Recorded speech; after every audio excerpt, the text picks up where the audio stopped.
Hello friends, तो कैसे हैं आप लोग। Now welcome you all. It's lesson number 3 and we are discussing all about voice.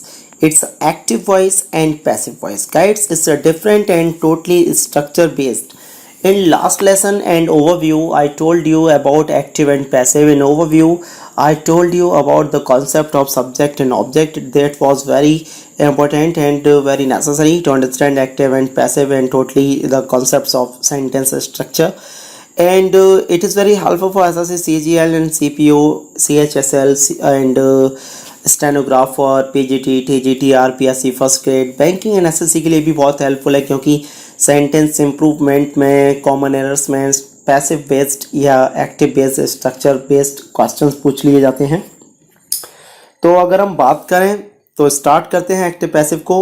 Overview जरूर देखिएगा इसका क्योंकि मैंने उसमें कॉन्सेप्ट्स बताए हैं एक्टिव पैसिव के, बेसिक्स बताए हैं, क्यों नीड पड़ी एक्टिव पैसिव की, और उसके साथ साथ सब्जेक्ट और ऑब्जेक्ट का concept. And before starting this lesson, I am requesting you, please watch this lesson till end. इस lesson को end तक देखिएगा. It is very helpful. और इसमें इस lesson में भी मैंने आपको वैसे लास्ट lesson में प्रॉमिस किया था कि मैं आपको स्ट्रक्चर नहीं बताऊंगा, लेकिन कुछ स्टूडेंट्स ने कमेंट किया, मैसेज भी किया, तो मैं इसको आपको स्ट्रक्चर बेस्ड पास्ट इंडेफिनिट को भी बताऊंगा. यानी कि प्रेजेंट इंडेफिनिट को तो मैं बता चुका था, पास्ट इंडेफिनिट को भी मैं आपको स्ट्रक्चर बेस्ड बताऊंगा. उसके बाद में आप स्ट्रक्चर को याद रखेंगे, फ्रेमिंग को याद रखेंगे, बस forms of the verb change करते रहेंगे. ठीक है ना. तो पास्ट इंडेफिनिट में हम एक्टिव पैसिव डिस्कस कर रहे हैं. तो first we discuss active to passive and passive to active. दोनों तरीके से मैं समझाऊंगा. इन पास्ट इंडेफिनिट और सिंपल पास्ट कह सकते हैं. एंड इन असर्टिव सेंटेंस यानी कि साधारण सेंटेंस में जो आपका एक्टिव रहता है वो किस तरीके से रहता है. तो एक्टिव सेंटेंस आप सब जानते हो, एक्टिव सेंटेंस स्टार्ट होता है सब्जेक्ट से और पैसिव स्टार्ट होता है ऑब्जेक्ट से. क्लियर. एक्टिव स्टार्ट होता है सब्जेक्ट से और पैसिव स्टार्ट होता है ऑब्जेक्ट से. एक्टिव आपका स्टार्ट होगा सब्जेक्ट. कैसे पता चलेगा दिया हुआ sentence given statement is in past indefinite, क्योंकि उसमें वर्ब की सेकंड फॉर्म लग रही होगी. वर्ब की सेकंड फॉर्म हो गई. जब आपने प्रेजेंट इंडेफिनिट किया था या सिंपल प्रेजेंट किया था तो उसमें वर्ब की फर्स्ट फॉर्म लग रही थी. फर्स्ट फॉर्म यानी कि प्रेजेंट इंडेफिनिट, सेकंड फॉर्म यानी कि पास्ट इंडेफिनिट. उसके बाद में ऑब्जेक्ट एंड अदर वर्ड्स. तो सेकंड फॉर्म सीधा सा मतलब वाज या वर एंड थर्ड फॉर्म लगा दीजिए. ठीक है ना. जब आप इसका पैसिव बनाएंगे तो ऑब्जेक्ट से स्टार्ट होता है पैसिव. आप सब जानते हो पैसिव ऑब्जेक्ट से स्टार्ट होता है या ऑब्जेक्ट से स्टार्ट होने वाले सेंटेंस को ही पैसिव बोलते हैं. तो सबसे पहले इस ऑब्जेक्ट को इधर लेकर के आ गई. उसके बाद में यहाँ सब्जेक्ट के बाद सेकंड फॉर्म लग रही है. सेकंड फॉर्म में ये कोई मैटर नहीं करता कि सब्जेक्ट सिंगुलर है या प्लूरल, बट ऑब्जेक्ट आ गया तो ऑब्जेक्ट के अकॉर्डिंग हम यहाँ वाज या वर लगाएंगे. क्योंकि जब सेंटेंस प्रेजेंट का पैसिव था तो प्रेजेंट के एक्टिव होता है फर्स्ट फॉर्म, तो उसमें इज एम आर लगाया, वर्ब की थर्ड फॉर्म लगाया तो इज एम आर प्रेजेंट को बताता है. पास्ट को है तो पास्ट के लिए हमने वाज या वर लगाया क्योंकि was and were past form होती हैं एंड इसके साथ main verb with third form. तो ऑब्जेक्ट अगर हमारा सिंगुलर है तो वाज, ऑब्जेक्ट अगर हमारा प्लूरल है तो वर. यहाँ वर्ब की सेकंड फॉर्म में आप यूज करेंगे third form of the verb and by के साथ में सब्जेक्ट इधर आ जाएगा, ये सब्जेक्ट इधर आ जाएगा. ये ऑब्जेक्ट नहीं होता, सब्जेक्ट होता है. एंड अदर वर्ड्स बाद में आ जाएगा. एग्जांपल देखिए. एक्टिव, ही प्लेड क्रिकेट, वह क्रिकेट खेला. ही हमारा हो गया सब्जेक्ट, वर्ब की सेकंड फॉर्म हो गई प्लेड और ऑब्जेक्ट हो गया क्रिकेट. ठीक है ना. अदर वर्ड्स इसमें नहीं है. पैसिव बनाओ तो सबसे पहले पैसिव स्टार्ट होता है ऑब्जेक्ट से, तो ऑब्जेक्ट लेकर के आ गए cricket. It's a way of translation, this is not a part of grammar. It's a way of translation का ऑब्जेक्ट से स्टार्ट होता है तो कैसे, पैसिव से स्टार्ट होता है, और सब्जेक्ट से स्टार्ट होता है तो कैसे. तो पैसिव में देखिए सबसे पहले एक ऑब्जेक्ट आ गया क्रिकेट. क्रिकेट हमारा सिंगुलर है तो सबसे पहले सब्जेक्ट आया था ही, वर्ब की सेकंड फॉर्म प्लेड, ऑब्जेक्ट आ गया क्रिकेट. पैसिव बनाएंगे तो ऑब्जेक्ट आ गया क्रिकेट पहले. अब वाज या वर में से लगाना है हमें कोई एक. क्यों लगाना है? क्योंकि पास्ट में दिखाना है सेंटेंस. तो क्रिकेट हमारा सिंगुलर तो वाज या वर में से वाज आ गया. Main verb with third form played, by के साथ में सब्जेक्ट आ गया बाय हिम. अब ही का हिम क्यों बनाया? तो स्टूडेंट्स हिम को देख करके ऑब्जेक्ट बोलते हैं, नहीं. जब ये ही से बनाया है हिम तो ही यहाँ पर सब्जेक्ट है तो ये भी सब्जेक्ट ही है. क्रिकेट इसी ने तो खेला. लेकिन क्योंकि वर्ब के बाद में यूज हुआ है तो वर्ब के बाद ये प्रोनाउन का कॉन्सेप्ट होता है. वर्ब के बाद ऑब्जेक्टिव केस, वर्ब से पहले सब्जेक्टिव केस, तो यहाँ पर ये ऑब्जेक्टिव केस आ गया तो इसको इसलिए ऑब्जेक्टिव केस में रखा. और दूसरी बात, बाय एक प्रीपोजिशन है तो उसके बाद ऑब्जेक्टिव केस आता है प्रीपोजिशन के बाद, इसलिए ऑब्जेक्टिव केस में रखा. एग्जाम्पल नेक्स्ट देखो. एक्टिव आया someone help me in my problem, तो ये क्वेश्चन मैंने समवन से स्टार्ट किया है। क्यों? क्योंकि ये बहुत बार आता है। एक्टिव आया समवन, सब्जेक्ट हो गया, help is the second form, me is object in my problem. अब देखो यहाँ पे भी देखो, प्लेड हमारा सेकेंड फॉर्म भी होता है, प्लेड हमारा थर्ड फॉर्म भी होता है। जब प्लेड को अकेला लिखेंगे सब्जेक्ट के बाद में केवल प्लेड, तो ये सेकेंड फॉर्म है। और जब वाज या वर, इज, एम, आर या हैज या हैड के साथ लिखेंगे तो ये थर्ड फॉर्म है, तो यहाँ ये थर्ड फॉर्म हो गया। और इसी तरीके से हेल्प हमारा सेकेंड फॉर्म है, और जब वाज के साथ में लिखा तो ये थर्ड फॉर्म है। तो एक्टिव देखिए, सब्जेक्ट हो गया someone, help is the second form, me object in my problem other words. Passive बनाओ तो ऑब्जेक्ट से स्टार्ट होता है, तो मी का हम क्या बना लाए, आई। अब मी का आई क्यों किया? मी ऑब्जेक्ट है, ऑब्जेक्ट से ही तो आई बनाया, तो आई भी ऑब्जेक्ट ही है, लेकिन वर्ब से पहले यूज हुआ है तो ये सब्जेक्टिव केस में आएगा। तो आई सिंगुलर है, सिंगुलर था, सिंगुलर रहेगा, तो आई के साथ वॉज हो गया। आई के साथ वर्ब केवल इमेजिनेटिव सेंटेंस में यूज होता है, बाकी आई सिंगुलर था, सिंगुलर है, सिंगुलर रहेगा, तो आई के साथ वॉज। हेल्प सेकेंड फॉर्म हो गया, इन माई प्रॉब्लम। अब इसमें बाय समवन किधर गया, बस यही तो बताना था। बाय समवन, कभी कभी क्या होता है कि पैसिव में बाय के साथ में और सब्जेक्ट नहीं दे रखा होता। वो क्यों नहीं देखा होता? क्योंकि वहां पर सब्जेक्ट पता ही नहीं होता, सिंपल है। अब मैं बोलूँ कुर्सी टूट गई, तो इसमें कैसे पता है कि कुर्सी किसने तोड़ी और किस वजह से टूटी? केवल ऑब्जेक्ट है कुर्सी, क्योंकि टूटने का इम्पैक्ट कुर्सी पे पड़ा है, कुर्सी टूटी है, तो कुर्सी चेयर ऑब्जेक्ट हुआ, सब्जेक्ट पता ही नहीं है, तो समवन ब्रोक द चेयर। तो जब समवन सब्जेक्ट हो तो उसको हम बाय के साथ में नहीं लिखते, क्योंकि अननोन है, पता ही नहीं है। पैसिव देखो, English was taught in the class, class में इंग्लिश पढ़ाई गई। अब सीधा सा मतलब है इंग्लिश को पढ़ाया गया क्लास में, वॉज के साथ थर्ड फॉर्म लग रहा है, तो पहला तो वॉज के साथ थर्ड फॉर्म लग रहा है, तो ये कंफर्म हो रहा है कि पैसिव है। दूसरा, इंग्लिश को पढ़ाया गया तो पढ़ाया किसको गया? इंग्लिश को, तो ये ऑब्जेक्ट हुआ। सब्जेक्ट कौन हुआ? जो पढ़ाने वाला है, यानी कि टीचर या फिर कोई और। तीसरी बात, यहाँ पैसिव लिखा हुआ है, तो ये तीन जो चीज बता रही है कि सेंटेंस पैसिव में है। एक्टिव बनाएंगे तो अब इस सेंटेंस में सब्जेक्ट नहीं है, लेकिन एक्टिव सब्जेक्ट से स्टार्ट होता है, तो सब्जेक्ट अपनी तरफ से लगा दो।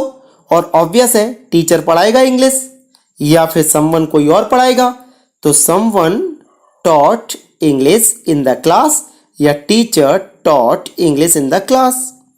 और अगर क्वेश्चन एक्टिव में इस तरीके से भी आ जाता है कि teacher taught English in the class, तो भी पैसिव ये सही होगा, English was taught in the class, because it is understood कि टीचर ही पढ़ाएंगे। नेगेटिव सेंटेंस में देखिए, एक्टिव जो आएगा वो सबसे पहले सब्जेक्ट, उसमें लगता था प्रेजेंट इंडेफिनिट में डू नॉट या डज नॉट, लेकिन सिंगुलर सब्जेक्ट के साथ डज नॉट, प्लूरल के साथ डू नॉट, लेकिन पास्ट इंडेफिनिट में ऐसा कुछ नहीं है। एक्टिव आएगा सबसे पहले सब्जेक्ट, उसके बाद डिड नॉट, चाहे सब्जेक्ट कैसा भी हो, डिड के बाद नॉट, फिर main verb with first form, जहां कहीं भी डिड यूज हो जाए फर्स्ट फॉर्म आएगी। एक तो रीजन ये है कि डिड के साथ फर्स्ट फॉर्म, दूसरा ये है कि जब एक बार वर्ब सेकंड फॉर्म में आ गई है तो दोबारा सेकंड फॉर्म लगाने की क्या जरूरत है, और did is the second form of do. So subject, उसके बाद did not, main verb with first form और object. In other words, passive बनाओ तो पैसिव ऑब्जेक्ट से स्टार्ट होता है, तो सबसे पहले ऑब्जेक्ट ले आए। अब यहाँ सब्जेक्ट में डिड के बाद नॉट लग रहा है, तो यहाँ वाज या वर के बाद नॉट लग जाएगा, सिंपल। ऑब्जेक्ट के अकॉर्डिंग वाज या वर सेट करो, ऑब्जेक्ट सिंगुलर है तो वाज, प्लूरल है तो वर। उसके बाद यहाँ डेट के बाद नॉट लग रहा है, तो यहाँ वाज या वर के बाद नॉट लगा दो। यहाँ मेन वर्ब की फर्स्ट फॉर्म है तो मेन वर्ब की थर्ड फॉर्म, हर एक पैसिव में थर्ड फॉर्म यूज होती है, और बाय के साथ में subject. In other words, example देखिए, एक्टिव आया, he did not call the servant, he हो गया सब्जेक्ट, डिड नॉट हो गई main verb with first form, did के साथ फर्स्ट फॉर्म आती है, ऑब्जेक्ट हो गया द सर्वेंट। पैसिव बनाओ, ऑब्जेक्ट से स्टार्ट होगा तो द सर्वेंट, फिर सर्वेंट हमारा सिंगुलर तो वाज या वर में से हमें वाज लगा दिया, सिंगुलर के साथ वाज आता है। यहाँ डिड के बाद नॉट लग रहा है, आपने वाज के बाद नॉट लगा दिया। Main verb with third form, call की थर्ड फॉर्म होती है कॉल्ड, बाय के साथ में हमने हिम लगा दिया। अब ही का हिम हमने क्यों किया? क्योंकि प्रीपोजिशन के बाद या फिर वर्ब के बाद में ऑब्जेक्टिव केस आता है, तो भाई सर्वेंट किसके द्वारा नहीं बुलाया गया? उसके द्वारा, तो ये सब्जेक्ट है, लेकिन वर्ब के बाद आया तो ऑब्जेक्टिव केस है, ऑब्जेक्ट के रूप में आया है। देखिए यहाँ पर एक्टिव आया, they did not help us, उन्होंने हमारी हेल्प नहीं की, तो we were not help by them, हमारी मदद उनके द्वारा नहीं की गई। अस का हो गया वी, वी प्लूरल है तो वर, यहाँ डिड के बाद नॉट लग रहा है, वर के बाद नॉट हो गया, हेल्प की third form help, by them. Passive देखिए, this question was not solve by your teacher. अब ये पैसिव से एक्टिव बनाना है, तो this question was not solved, या क्वेश्चन सॉल्व नहीं किया गया, यहाँ पे भी फुल स्टॉप लग सकता है, बाय योर टीचर ना लिखा हो तो।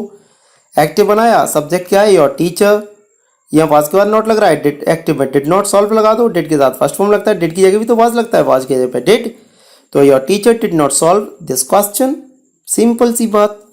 इंटरगेटिव सेंटेंस, इंटरगेटिव सेंटेंस में एक्टिव आता है, क्योंकि आप सब जानते हो interrogative sentence always start with helping verb. तो एक्टिव आया सबसे पहले हेल्पिंग वर्ब डिड, उसके बाद सब्जेक्ट। अब इंटरगेटिव सेंटेंस में अगर नॉट लगा होता है तो वो सब्जेक्ट के बाद लगा होता है, जैसे आर यू गोइंग, आप जा रहे हो, आर यू नॉट गोइंग, आप नहीं, क्या आप नहीं जा रहे हो, डिड यू डू दिस, क्या आपने यह किया, did you not do this, क्या आपने यह नहीं किया, उस सेंस में। तो सबसे पहले डिड, सब्जेक्ट, अगर नॉट होगा तो सब्जेक्ट के बाद not, main verb with first form क्यों, डिड के साथ, और ऑब्जेक्ट इंटरगेटिव मार्क लगता है, डायरेक्ट इनडायरेक्ट नहीं लगता, एक्टिव पैसिव में दोनों में लगता है, पैसिव में भी एक्टिव में भी अगर है तो। पैसिव बनाओ, यहाँ सबसे पहले डिड हेल्पिंग वर्ब आ रही है, अब डिड की या फिर सेकंड फॉर्म की या पास्ट इंडेफिनिट की हेल्पिंग वर्ब पैसिव की क्या होती है, वाज या वर, तो वाज या वर में से एक आ जाएगा, सब्जेक्ट की जगह पर ऑब्जेक्ट आ गया। यहाँ सब्जेक्ट के बाद नॉट लग रहा है, आप ऑब्जेक्ट के बाद नॉट लगा दीजिए, main verb with first form, तो हर एक पैसिव में थर्ड फॉर्म लगती है, तो main verb with third form, by के साथ सब्जेक्ट आ गया इधर। एक्टिव देखो, did you solve this question, क्या आपने इस क्वेश्चन को सॉल्व किया, तो सबसे पहले डिड आ गया, यू सब्जेक्ट आ गया, नॉट है नहीं है, main verb with first form solve, did के साथ फर्स्ट फॉर्म आती है, दिस क्वेश्चन ऑब्जेक्ट हो गया। पैसिव बनाओ, तो वॉज यानी कि डिड की जगह पर वॉज या वर में से एक लगानी थी तो वॉज लगा दिया, क्योंकि ऑब्जेक्ट हमारा क्वेश्चन था और पैसिव ऑब्जेक्ट से स्टार्ट होता है, तो अकॉर्डिंग टू ऑब्जेक्ट लगाएंगे। Was this question solved, was के साथ थर्ड फॉर्म आ गई, बाय यू, यू आ गया हमारा यहाँ पर सब्जेक्ट। क्लियर।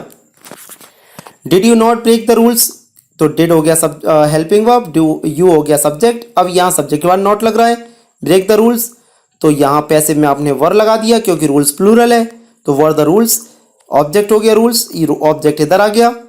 अब यू के बाद नॉट लग रहा है यहाँ सब्जेक्ट के बाद, तो यहाँ ऑब्जेक्ट के बाद नॉट लगा दिया, द रूल्स नॉट, ब्रेक की third form broken, third form लगेगी, by you, simple, were the rules not broken by you.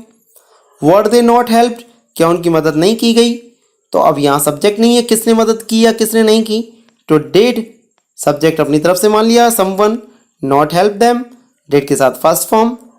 Was he elected as the PM, क्या वो पीएम चुना गया, अब ऑब्वियस बात है, वॉज ही इलेक्टेड, क्या वह चुना गया, तो इलेक्ट कौन हो रहा है, ही, ये ऑब्जेक्ट हो गया, एज द पीएम, ये पीएम उसी के बारे में बात हो रही है, सब्जेक्ट नहीं है, लेकिन अंडरस्टूड है, चुनेंगे तो हम ही किसी को पीएम, तो डिड हेल्पिंग वर्ब की जगह पर आ गया हेल्पिंग वर्ब, एक्टिव, तो डिड सब्जेक्ट अपनी तरफ से मान लिया, we elect second form, did के साथ फर्स्ट फॉर्म आती है, हिम, ये इधर आ गया ऑब्जेक्ट, क्योंकि वी तो सब्जेक्ट हो गया, भाई हम ही तो चुनेंगे, तो इसलिए अंडरस्टूड सब्जेक्ट मान लिया, तो did we elect him as the PM, तो was he elected as the PM, by us भी कर सकते हैं।